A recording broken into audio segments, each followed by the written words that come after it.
বাংলাদেশের বৃহত্তম জাতীয় পতাকা প্রদর্শন করা হয়েছে স্মৃতিসৌধে।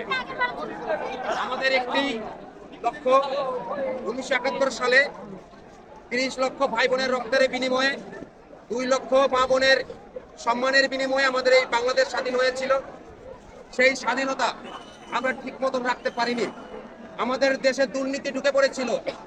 আমাদের দেশে স্বাধীনভাবে কথা বলার অধিকার হারিয়ে ফেলেছিলাম আমরা সাধারণ জনগণের এই স্বাধীনতা ফিরিয়ে আনার জন্য 2024 সালে জুলাই মাসে ছাত্র আন্দোলন শুরু হয়েছিল।